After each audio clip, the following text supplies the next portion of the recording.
നിയമസഭാ തെരഞ്ഞെടുപ്പെടുത്തിരിക്കെ മുഖ്യമന്ത്രിയുമായി അഭിമുഖം നടത്താൻ നടൻ മോഹൻലാൽ ക്ലിഫ് ഹൗസിലാണ് അഭിമുഖം ചിത്രീകരിച്ചത്. അഭിമുഖത്തിന്റെ ടീസർ വൈകിട്ട് പുറത്തുവിടുമെന്ന് സർക്കാർ അറിയിച്ചു. ഒരപൂർവ അഭിമുഖം വരാനിരിക്കുന്നു. മുഖ്യമന്ത്രി പിണറായി വിജയനെ അഭിമുഖം ചെയ്തിരിക്കുകയാണ് മലയാളികളുടെ പ്രിയപ്പെട്ട മോഹൻലാൽ.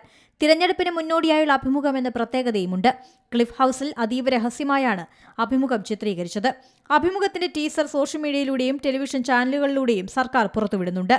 പിണറായി വിജയന്റെ പ്രത്യേക ആവശ്യം പരിഗണിച്ചാണ് മോഹൻലാൽ അഭിമുഖം നടത്തിയതെന്നാണ് വിവരം. ക്ലിഫ് ഹൗസിൽ ഇരുവരും ഒന്നിച്ചിരിക്കുന്ന ചിത്രം ഇപ്പോൾ സോഷ്യൽ മീഡിയയിൽ പ്രചരിക്കുന്നുണ്ട്. മുഖ്യമന്ത്രി പിണറായി വിജയൻ, മോഹൻലാലിന്റെ സുഹൃത്ത് സനൽകുമാർ എന്നിവരാണ് ചിത്രത്തിലുള്ളത്. സംവിധായകൻ TK രാജീവ് കുമാർ ഉൾപ്പെടെയുള്ളവരാണ് അഭിമുഖത്തിന്റെ പിന്നിൽ പ്രവർത്തിച്ചത്. 2 ദിവസമായാണ് അഭിമുഖം നടന്നതെന്നാണ് വിവരം. ആദ്യ ദിവസം അഭിമുഖത്തിൽ സംസാരിക്കേണ്ട വിഷയങ്ങളെക്കുറിച്ച് മുഖ്യമന്ത്രിയുമായി ചർച്ച നടത്തി. അടുത്ത ദിവസമാണ് അഭിമുഖം ചിത്രീകരിച്ചത്.